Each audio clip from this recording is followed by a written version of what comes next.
Hello, and you are listening to Eco-Justice Radio. We present environmental and climate stories from a social justice frame featuring voices not necessarily heard on mainstream media.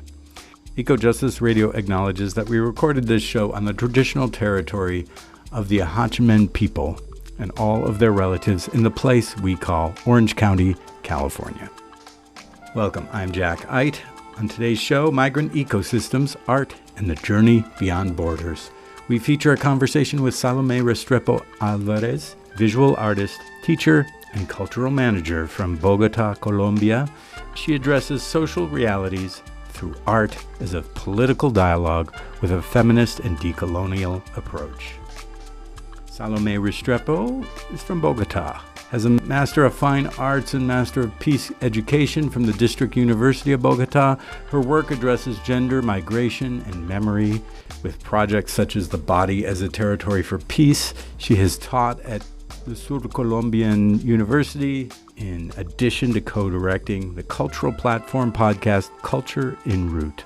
Her work is presently featured in the 2025 SACO Contemporary Art Bienal in Antofagasta, Chile.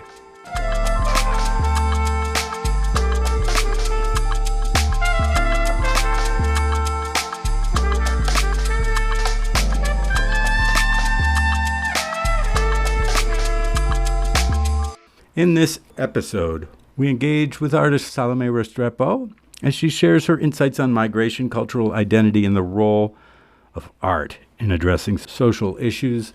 Through her powerful experiences in Colombia and Chile, Salomé explores how art can serve as a vehicle for dialogue and change, shedding light on the complexities of displacement and human resilience.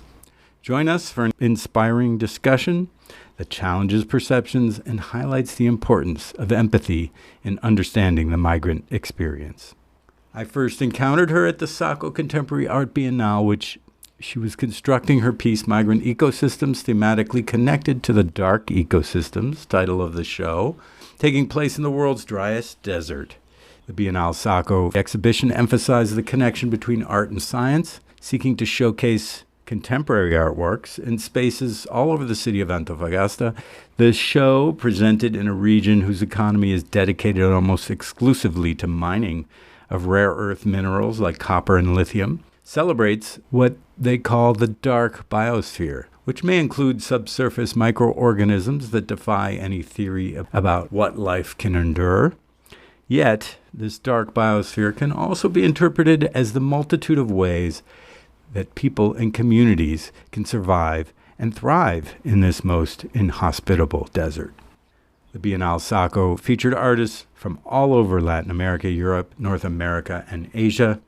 We begin with a poem by Salomé Restrepo, What Do the Eyes See? What do your eyes see when you decide to live? Could it be handfuls of earth and dust waiting for you to join them? Or the inhospitable jungle where all hope fades away? Or do you simply close your eyes in a cell you surrendered yourself to? Why do you live? Because they threaten you and your family. Because you have nothing here or there and you belong anywhere. Because your family is there. Because you don't know where to go. Because you simply want. And how do you live? On foot, like a mentioned wanderer, crossing mountains and deserts. With your eyes closed, in a truck packed with sacks, hoping not to be discovered, on plane with a one-way ticket, or in the cloud of a dream. Who are you? A mother, a father, a brother, a sister, a friend, a wanderer, a migrant, a legal one, an illegal one, a relative, a stranger, a criminal, an innocent, a child, an uninhabited soul. How do they take you out? Do they destroy your home with backhoes? Does the police come to drag you out, or the army to erase everything you are? Do they come in, put their feet on your table, eat your food, and sleep in your bed? Do they tear you away in front of your children, forcing you to cease being recognized? Do they abandon you next to a symbolic line that means nothing? And nothing, absolutely nothing. That it's a border that is nothing to anyone, but at the same time, everything to everyone. A line, a mountain, a river, a fictional space, a stroke drawn in a place that says that by crossing it, you stop belonging. A line that divides what should be from what it's not. A line that stretches into your body even after crossing it. That is nothingness. Well, welcome, Salomé, to Eco Justice Radio. It was really a pleasure meeting you and our experience in Chile in June and July. So I think your work is pretty personally. I thought it was amazing. It brought up so many important issues, so many things that are happening between Latin America and the United States as we're seeing ICE raids happening in this country of people who are just trying to work for a day. A guy was grabbed off the street yesterday who was selling strawberries. You know, these aren't criminals. These are people trying to work. And why are they migrating? And so I think these issues are extremely important. And so your role as an artist, the way you put out your bio, I think it's pretty intriguing. This approach to, it's a way I like to see art as how can art be a vehicle to inform, but also to energize, to inspire. So your approach to our work as a political dialogue, could you explain what that means to you? I understand art as a way of think different. Sometimes art can make change in the view that a person have of a social issue, of a problem that is happening in the world. And I think that art can be the opportunity to look things different because sometimes we see political issues in only one way, that is the way that the media give us. But I also think that art have the possibility of or the opportunity to touch people in the sensitive part that we all have. So art show you the real face of the problem, show you the sensitive, the story that is behind, that is so strong because it can make that happen something different with the problems that we have.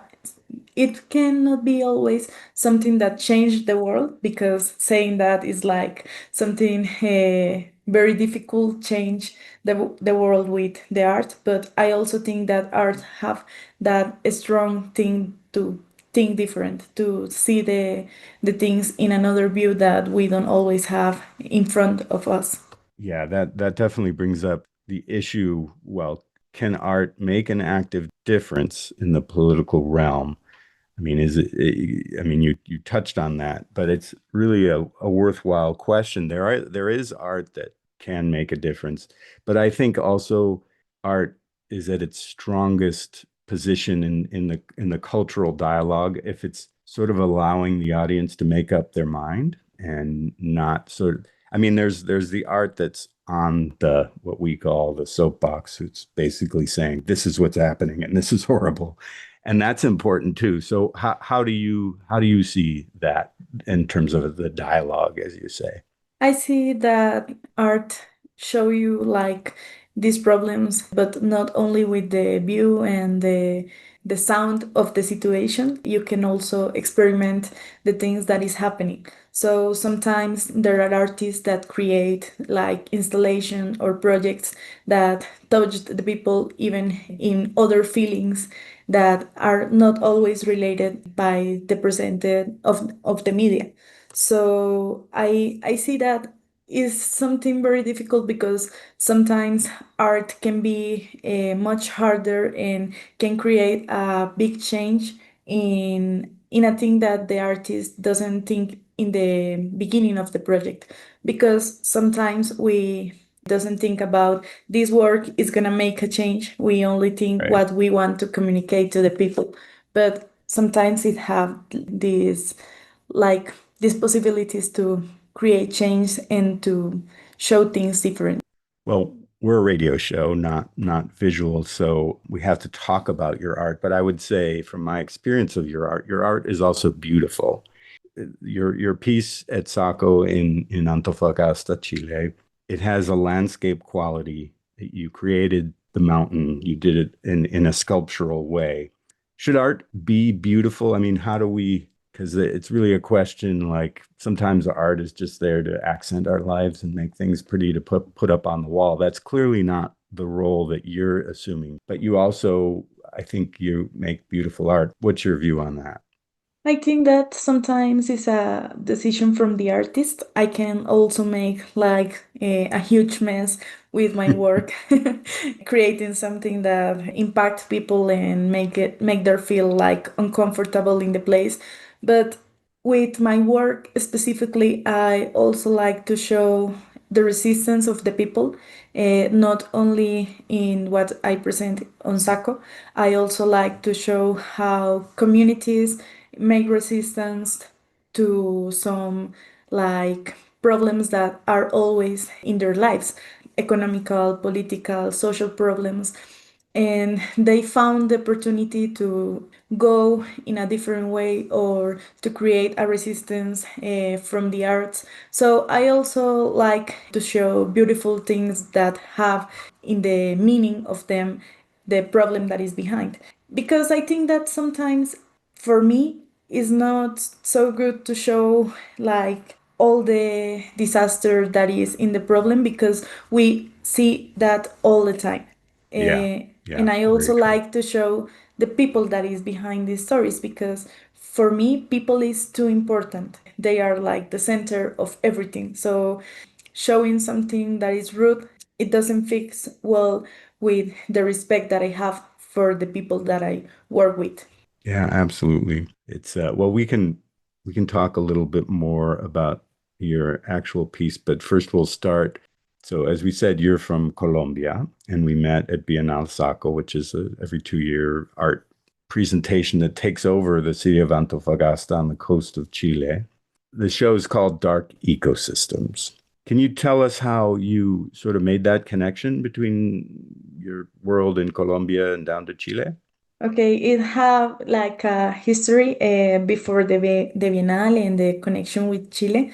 I was interested in work with people that was migrating here in Colombia inside the country, that is called displacement by the armed conflict that we have like from since 50 or 70 Mhm. years ago in the past. So I was interested in these flows that have the migration, how the people carry their home and go to another place. And I found the open call of SACO, and I was interested about how a lot of people from Colombia since 2012, around these years, decide to start to go to Chile and create like a big community of Colombian people that go to work and then back again to Colombia, but sometimes people that stay there and send money. In Colombia happens something that is a lot of people of the country go to another place. The people here all we have like family in Europe, in US, also in other countries of Latin America, in Asia. So I was interested of that, and I saw the call of SACO that is called the residents. So I decided to present a work for the residents in migration, multiculturality movements in Latin America, because of this interest that I told you before. So I post my work and they select me in the Latin American open call, and I go for 1 month last year in 2024 to Antofagasta and make like a big scale investigation to go into another place, to all the places where the people were creating these kind of neighborhoods that was places that can be habiting, and they create like their houses and start to create like little countries in this space. So I make like a really long investigation that when I came back to Colombia, it keeps going, and also have a mixed or a feeling with the migration problems that are in the world from the last year. So it's like a really big investigation that I've been doing in these years, and that is the way that I go to Antofagasta last year. Yeah, it's really intriguing the web of a lot of people in this country, the United States, think of just how the people are coming here, but there's a lot of migration all around South America, and there's other migrations that happen towards Europe or other places. So, Migrant Ecosystems was the title. And so, putting it, of course, Dark Ecosystems is the overall show, so it fits in that way. But I think that you're looking at these migrant worlds that are created as a sort of ecological community with interconnections. And I mean, how do you look at that? How they function within a society, often outside of that society? I put the name of migrant ecosystems to that work because I think of migration as something that not only happened there in Chile, not only happened here in the place where I live in Colombia, that is near to the capital, Bogota. It not only happened in US, it's something that happened in all the world and have like the same way of work. For example, the way that the people speak about the migrating people and how we disliked the people that came here like looking for a dream, but also the migration have the part of the families that carry their home and the things that they can carry in a backpack to have their lives there and then go to another place looking for an opportunity that they didn't have in the country from there they belong before. But I also see migration like an ecosystem because the construction of the places where the people lives. It happened that here in Bogota we have like houses that are created like you don't know how this house is stable and people can live there, but people start to create houses with their own hands and start to create a place, in a place that is inevitable. And it happens too in Antofagasta, in places that the sand didn't leave the people to build good the houses. They start to create like structures or things to make like their lives like better in a way because it's like the first thing that the people do to feel that they have a place to belong. And in terms of ecological things, is very difficult because sometimes they don't have water, they don't have gas, they don't have like the minimal things to have a normal life or a normal house. So they start to create like these creativity ways to solve those problems around the conditions of the places that they live. Yeah, it's pretty amazing, and it's harder. People from this country don't under there's we have all these laws that make it difficult to build what would be considered affordable housing, and as a result, our people live as what are called houseless, homeless, and they create if you go around Los Angeles, there are pop-up communities on any square foot of land that is not inhabited by a house. It's and that doesn't have a fence on it, anything that's accessible to the public. There's people trying to live on that. And so people in this country often say, well, we don't have shanty towns like they have in Latin America. But no, we have worse than shanty towns because the benefit of this type of do-it-yourself housing, which is dangerous. Okay, it's at risk from flooding, from earthquake, from issues, and it's often built on unstable land. They're up and on the issue of Antofagasta, it's up on the side of hillsides. Rain is very rare there, but we had a little bit of rain while we were there. It can happen. And So, it was like a totally mess. When it rains, it's like all people get crazy there. yeah, it's like in the north of the United States, it's like as if it snowed. They cancel school and everything.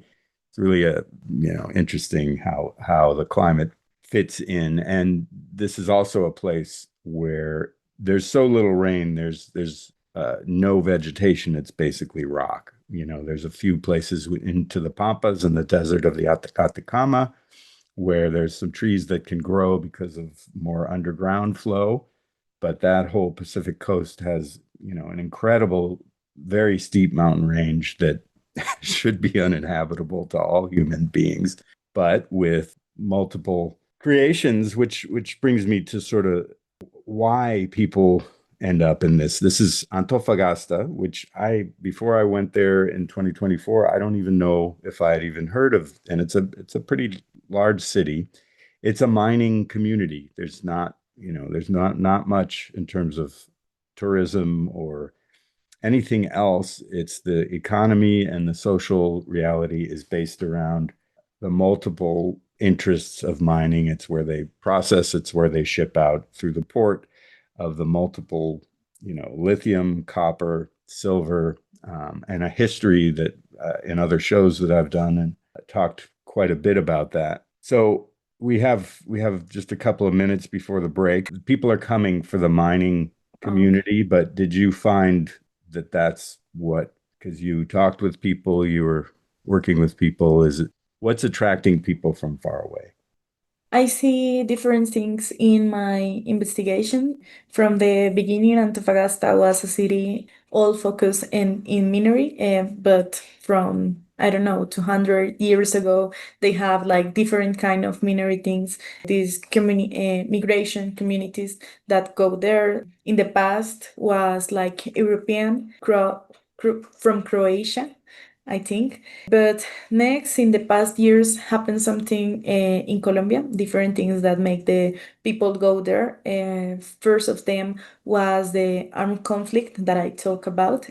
A lot of people run away from this country because they were like captured and following by some different illegal organizations that were in the country. And it also happened that the people see in Chile a big opportunity. In Chile happened something that was like the first country of Latin America that have like this full open mind political to be like full capitalism 100% and think about the industry all the time, and the minery was the first thing of these political terms. So the people in Colombia start to see Chile as a place of opportunities. I also have like a cousin that migrates to Chile, to the north of Chile, to Arica, like 5 or 6 years ago. So the minery looks like the opportunity that all the people want, because it's like the minery is seen like the opportunity to have easy money. Easy money. Yeah, yeah. Yeah. And have like a work that have all the things that the people need, like health and a place to live, and it make you like can create something bigger in a place that you go. So a lot of people see Chile like they go there and live in this kind of neighborhoods, and they're and then they start to build their houses and work in minery and create and have like more money, and they make money to take to Colombia.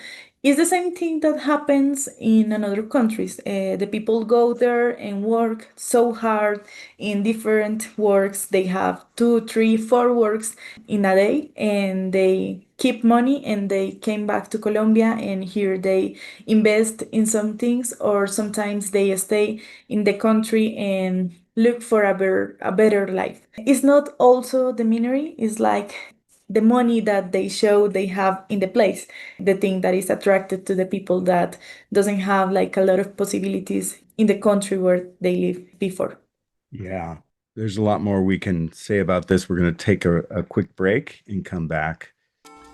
You are listening to Eco Justice Radio, listener-supported media outlet. Please consider making a donation to ensure that we can continue to provide socially and environmentally driven content. Donations can be made at ecojusticeradio.org or SoCal350.org for an extended version of this interview, as well as other benefits. We encourage you to become a member of our Patreon at patreon.com/ecojusticeradio.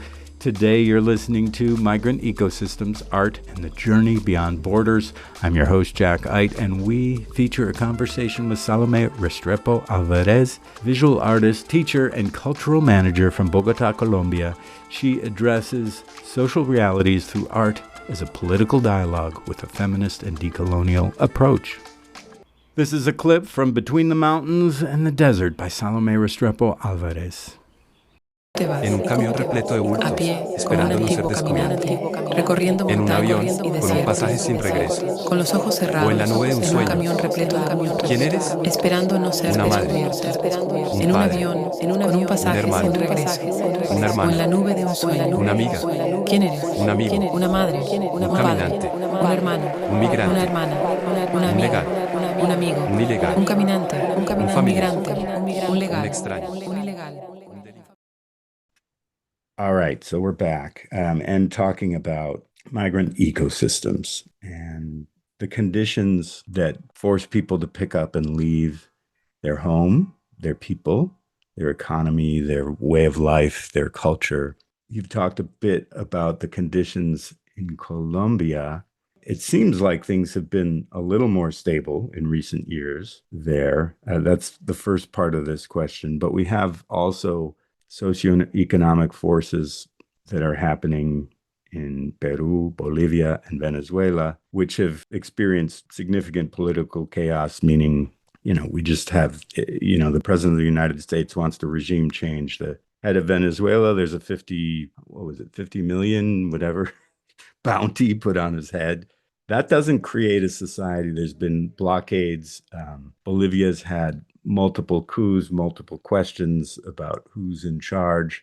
There's been, many years under Evo Morales. There was, relative peace and stability. He was far from perfect in terms of things that were going on, but after, there's still fights over who's can he run again, and there's a lot of issues going on. And Peru also had a coup that was, the military involved. So these are conditions that cause people to feel that instability. How are you seeing in terms of, how do you see those forces playing out with people needing to move? Yeah, I think that in Colombia we always have like a false calm because we have Yeah. very, very deep problems that are keep going in years, in generations. We have this violence that the people that are in the government say, oh, we fix everything and it's okay and we don't have like more violence, but it still happen and happen and happen. And you see like these views from the left and the right side and how they fight, but how they also make corruption process, and also they keep the money that is for social projects that are in the country. And I don't know, I think that sometimes in Colombia we are like living with that, but it was also in the last year more calm because they start to in the government to do something different, to show the responsibility of the big phases of the armed conflict, but also to create different opportunities for the people that was left behind because they was from ethnical organizations or the social people that make leaderships. So it's too difficult because it's like something that you have to see from the all the history, and we also have like big problems with this exploitation that we left the permission to another countries that make projects here in Colombia and have like all the money that we have in our environmental spaces and keep the money, but also keep exploring the land, the people, the all the things. So I think it's something a little bit complicated. Absolutely. My experience, and I haven't been back to Colombia in some years, but there I spent a lot of time. I traveled across the country, really just mesmerized by the beauty and by the way of life and the people. And so despite, a reputation of being drug traffickers and all sorts of things, it actually, when you get in the towns, it was very peaceful and very safe and wonderful people. But I did recognize, in the big cities, there were a lot of pressures. The city of Buenaventura, I had just was traveling on a little banana boat coming down the coast, 3 days of just incredible traveling from village to village, indigenous folks and African descended folks and communities that were just wonderful. And then you get to Buenaventura and they're like, don't walk down the street, you know. And I don't know if conditions are like that still, but so I guess it's a two-part question. Have things on the street, because when it's unsafe to walk down the street and you can't live your life in the cities, then that's why people leave. Is that still a factor? Just using the example of Buenaventura, but it's more of like a wider question. I thought Colombia gets a much better reputation these days on this side of the world that a lot of problems have We have make improved. famous we make famous at social media. But I think different. I want to say something about what you're saying.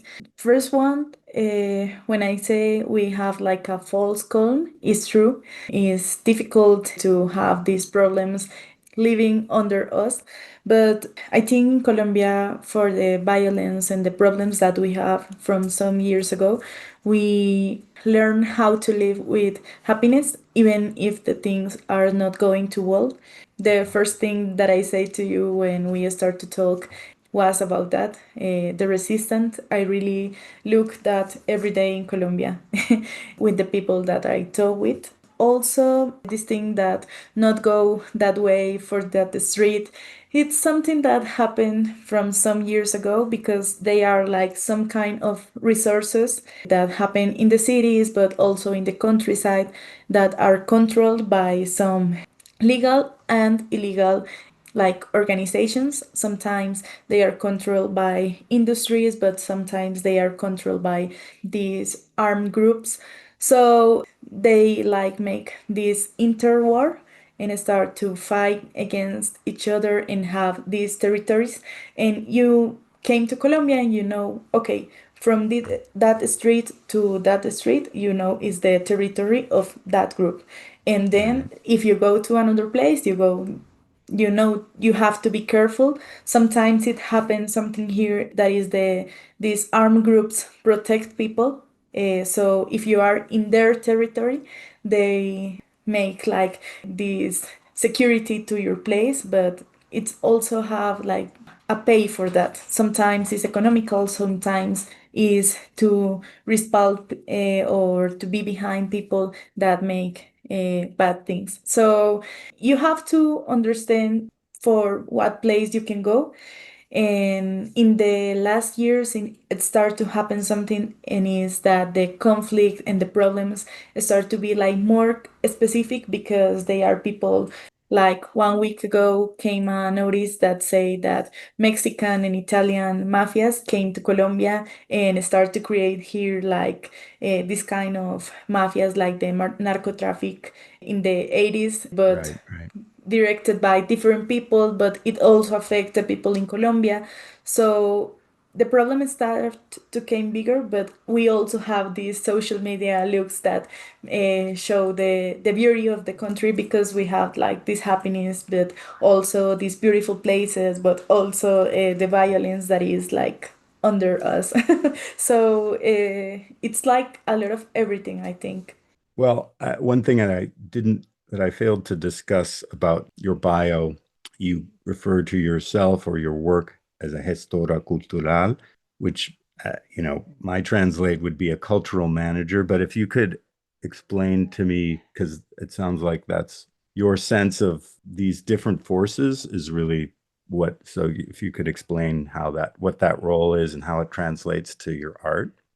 It's something similar to cultural manager, but I also like to see that not in the way of the business of the art world, because we know that cultural management have this part, but I also see being like a gestora cultural as something that is related to education process that you create between the arts and for the people of the different places of the country. So I used to develop some projects, investigation and creation projects that involve people and create with them like different spaces and situations to like can talk about these problems that I told you before, but have the art as a way to express themselves in that cases. So I see it like more in that side, something for the education, for the create opportunities for the arts in Colombia, because art in Colombia is like not one of the priorities of the government. So I like to create different opportunities for the people that is around me and make that like from the art. Yeah.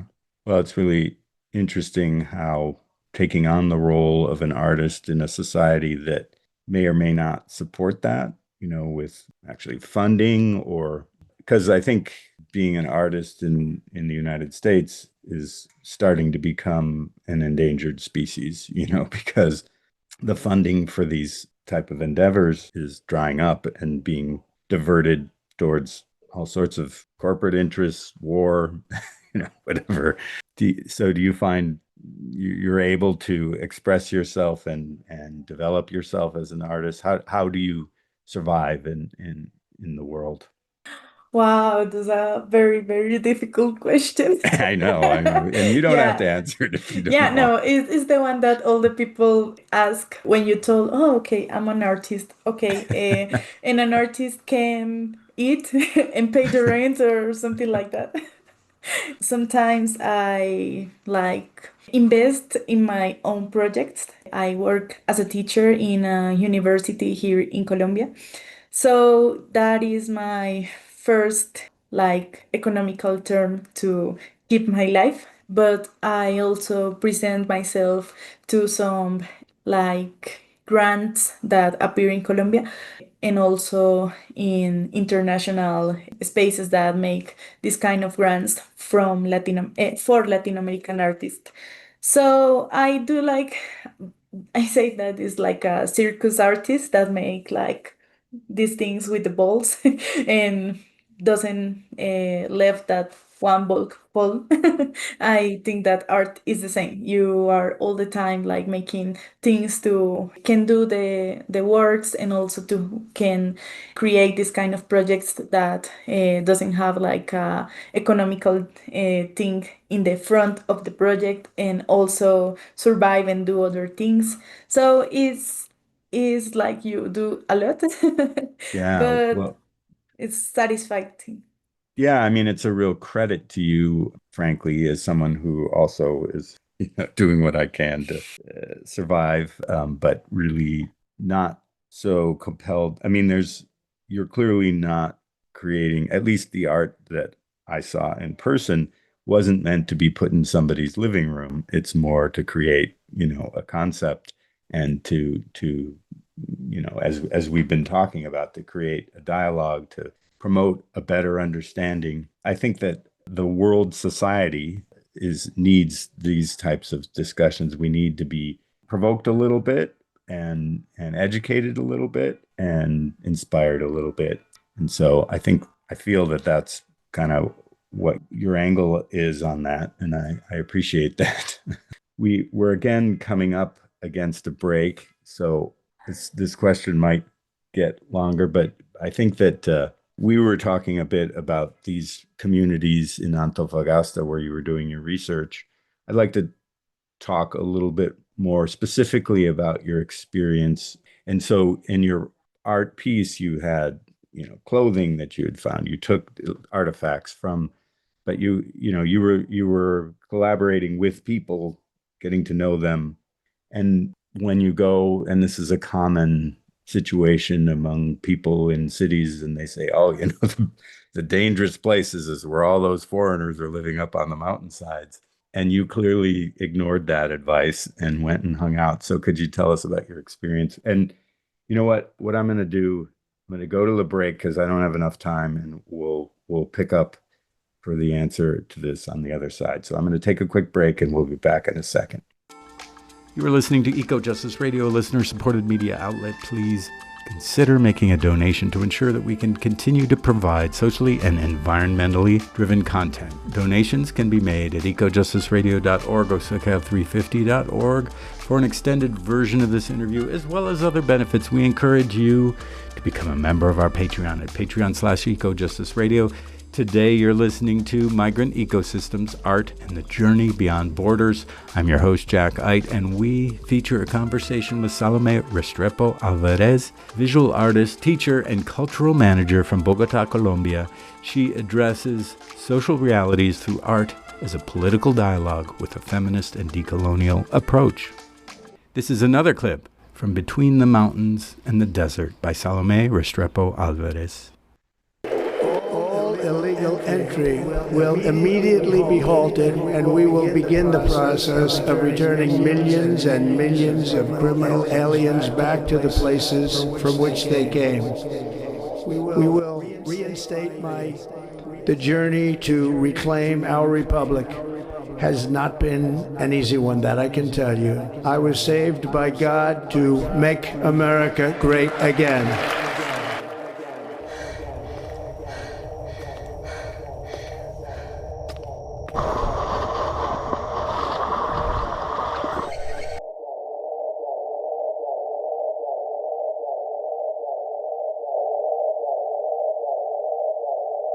Frontera, desplazamiento, exilio, refugio, identidad, pertenencia, desarraigo, nostalgia, tránsito, adaptación, ilegalidad, documentación, ciudadanía, segregación, oportunidad, barreras, arraigo, incertidumbre, sobrevivencia, camino, retorno, despojo, resistencia, discriminación, cultura, memoria, raíces, destierro, esperanza, pérdida.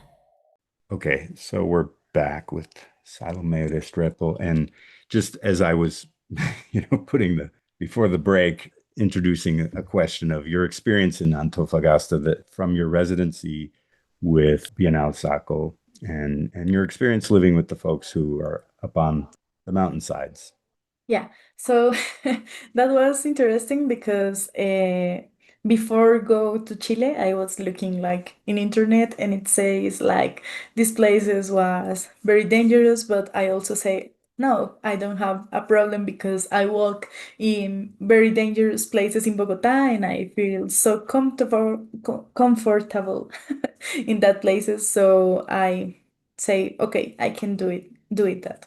But when I go to Chile, SACO join us for some interviews that we have with the people in the neighborhoods that was like a little bit dangerous, and sometimes they take us in car to that places. But I also was in the residence with an artist from Paraguay that is called Belén Rodriguez, and Belén also go with me to that places. So I was never alone, fortunately. But we have a day that we make like a performance, like for a symbol of the migration. We walk from the place where we were staying in Antofagasta, that was the place that SACO have there, and we go walking to the place where I took the clothes that are in the installation, in the exhibition in this moment.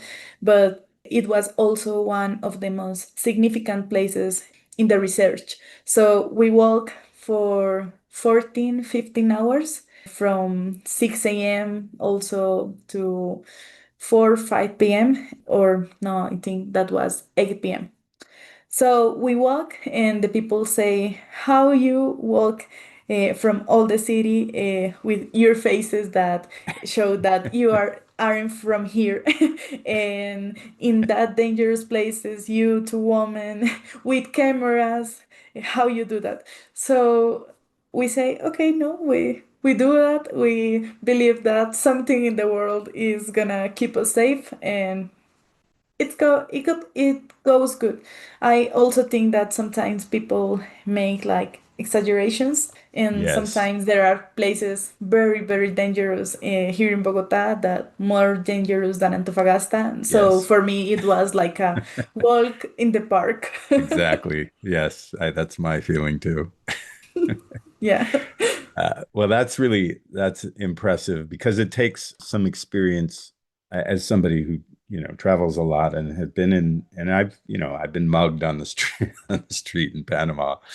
And I know how it feels. So you do have to be careful. And my sense of certainly in the daylight hours, it's just a lovely neighborhood. I guess there's always bad luck, but I think that Chile, to me, we could talk more about how you were referencing it as a pure capitalism reality. So it doesn't have the dangers of a lot of places which thrive. It's not necessarily a fascist country like it was for a period during the 70s and 80s, but it has the fundaments built into the society, which a lot of things that they said about the Pinochet dictatorship is the trains used to run on time, and probably the police kept things in order. For whom, of course, is the question. But it balances out that Chile is a pretty safe country, even but also, so the conditions, what were these neighborhoods like for you? I think that the most difficult things of that neighborhoods was the conditions that the people have. The things that I told before, they don't have like gas, they don't have water, sometimes they don't have light. They like take the lights from these things that distributed them in the city. So that was like the most difficult things, but also the conditions that they create like their own countries in that places. I go to a place that is called Los Arenales, that is like a macro camp where all these little neighborhoods make like a counseling where they start to create a place where they can live that have security. But they also told us that sometimes not all the migrating people are good, not all the people are looking for a dream or an opportunity. Sometimes there start to came these illegal and armed organizations that start to create like, I don't know, to start to murder people, start to taking base of security, but it's not security, it's also a false calm that happened here too. So that was the most difficult thing because in the last year I have a friend who is like a social leader of sexual workers, and I go with her to some places last year and it was like calm. They have guns and everything when came into that place with my friend, but we feel like safer. But that this year I told her that I want to go back to that places and talk with the women that make social sexual work there. But she told me that it was very dangerous because they start to killing people, and a really big organization go to that place of Chile and start to control it, like the problems and the things, and start to make the people feel like more afraid.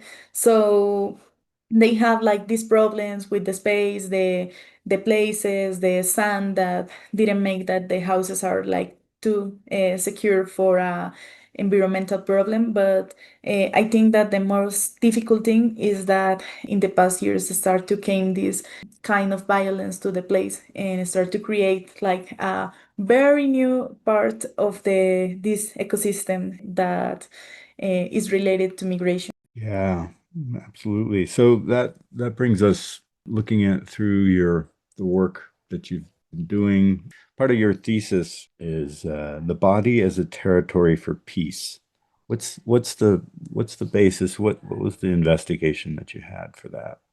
I make a master in education for peace here in Colombia, and we make a research with people who were responsible of these murders that was made by the government. It was also people who work in the army, but they make like these they killing people to show they were making team builders, and they were like finishing with the conflict, but all the people that they killed was people for the from the social spaces, or sometimes they were kids and they look only the numbers to show the country they were doing things good.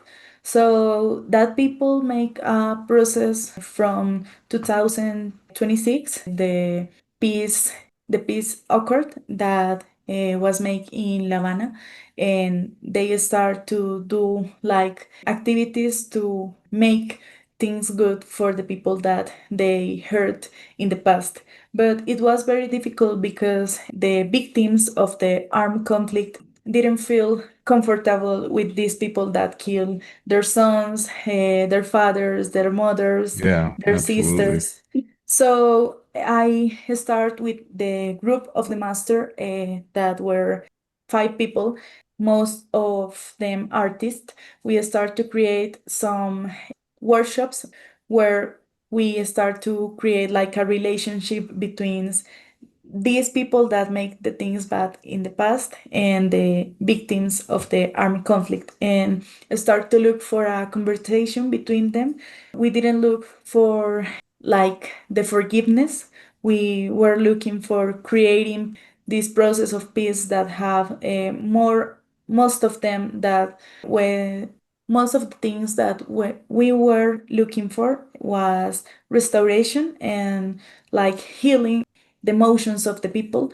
So my work, the body as a territory of peace, start to think how art can be a vehicle to create this kind of conversations, but not with the words.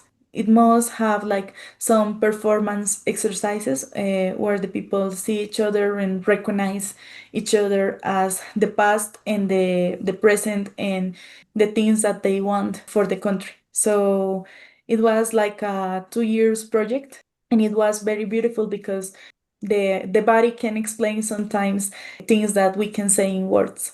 In my work, I can see that all the time, not only in that thesis, also in the places where I work with people.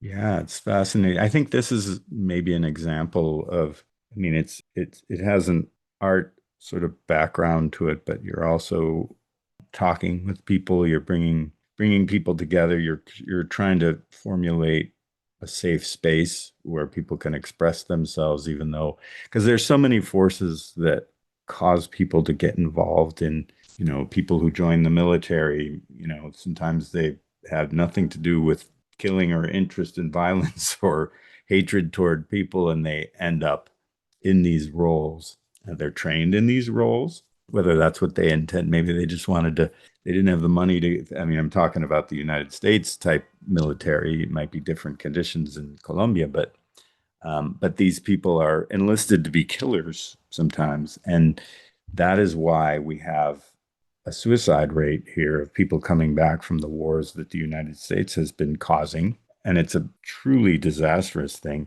let alone the people who are impacted.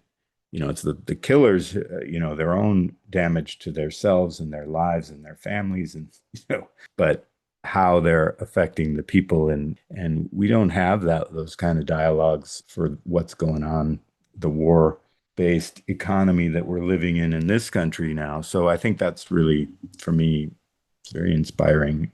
Is there more outgrowth that, is this something that could continue? Because I think it seems really useful.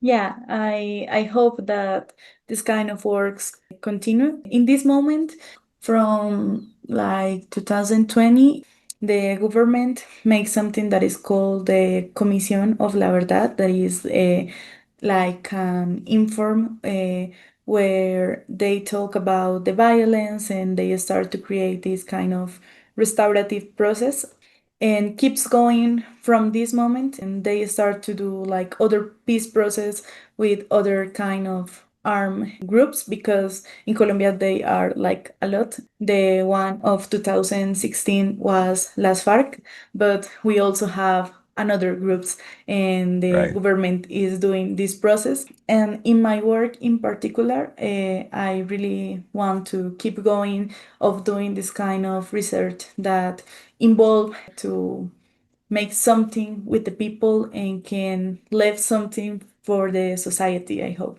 Yeah, it's really lovely. So your work employs mixed media, photography, video, performance, visual art, and these installations, sculpture, mixing, taking found objects. How do you manage what's your, in terms of your theory of your creations? How do you look at bringing all these different mediums together? I used to like to think about my work as a big scale collage. It's like Yeah, mix yeah. all the media and can have like different language, not thinking about the language first. I think about the research, and then I start to think, okay, this research can be taught in that language. It's better to be like in a performance or also in an installation or can be a painting. But I like to think that I make like big collage and mix things and make like different things that can be like in one space, can be mixed and works together. I love that. I thank you for, I really, I think your work is inspiring. It's informed in terms of political. You've done the due diligence, the learning, the background to understand these different views that you're putting out. And it takes a certain amount of bravery to just jump into a difficult dialogue. So I credit you and thank you for what you're doing. And I wish more of your work that you'll inflict it on the world and get more people to see things. So your view of Bienal SACO, there were many different, and we were part of a big sort of social connection with a lot of different artists across Latin America, from Europe, a couple from North America here and there. What was your feeling about that experience? My word for the experience was connection. I think that connection is the best word to describe Saco because we feel we are close even if we live in total different places of the world. I can see similarities between people from Asia, from Europe, even with you when we talk. I see we have like this kind of problems that happen in all the places, but also the emotions, the connection with the people. For me, that was the first word that talk about it. And also, I think that Saco has something that is the possibility to show art as experience more than a art that you can put in your living room. And it's so important because sometimes we need that art be experience that touch you inside in that sensibility parts that all we have and that can make us think different about what is happening in the world. So for me was the connection and the opportunity to create something different. Yes, I definitely you would concur that it was a pretty amazing bringing together of different people and different creations and with very much a conceptual environmental theme. Dark ecosystems could be vague or it could be specific, but I liked how it was different artists took different manifestations of it. So, Salome, I really appreciate you taking your time out to share with us today. And could you tell listeners how they can? You have a podcast, of course, for Spanish speakers, but could you tell our listeners how they could follow your work, get in touch with you, your Instagram, etc.? Okay, you can follow me on Instagram. You can find me as Salomé Restrepo. Point A is SALOMERESTREPO point A. And I also have a podcast that is called Culture on Road, that is Cultura en Ruta en español. And in my Instagram, you can find my portfolio, my my webpage, and you can see my work and my process. And I also post like a lot of things of my research. So if you want to follow me, all my information is there. So thank you so much, Jack, for inviting me to this important space. I really appreciate that. Thank you too, and may you, as I said before, keep surprising us and keep informing us with work, because we're in a cultural moment that requires people to sort of see past what is being presented. Often the traditional media, or however it is not really giving you a clear picture, and people are being lied to. And we find people with strange prejudice against migrants. And it's manifesting in a really dangerous thing in this country. But, we saw in Chile, there's a lot of attitudes that are, not as virulent as they've become in the United States, but they could become that way. And we need to recognize that we live in a global community here. And, there are borders, and those borders are created by institutions rather than humans, and that ecosystem spreads across that border. And we have to recognize that they, for health, for all of us, we need to flow back and forth. I mean, I would say, from my own personal experience, to be able to cross the border and heading south through Central America, Mexico, and into South America,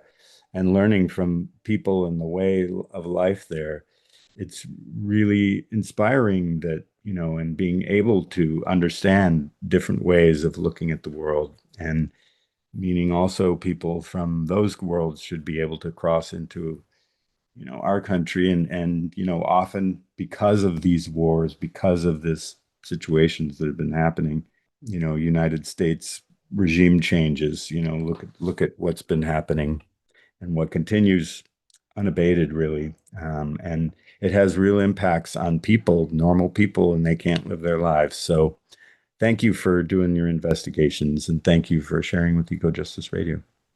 Thank you so much. Thank you to Salomé Restrepo and Bienal SACO in Antofagasta, Chile. And thank you to our listeners for joining us. This has been Migrant Ecosystems, Art, and the Journey Beyond Borders. For an extended version of this show, become a member of our Patreon or visit our website at ecojusticeradio.org.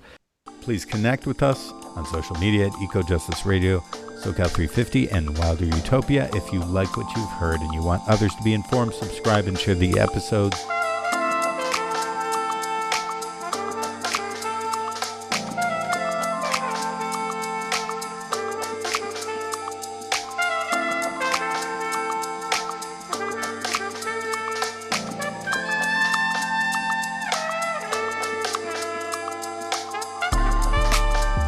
You have been listening to Eco Justice Radio, a project of SoCal 350. Executive producer, myself, Jack Eidt. Co-host, Jessica Aldridge. Co-host, Carrie Kim. And engineer and original music by Blake Quake Beats. And until next time, remember, the power is yours.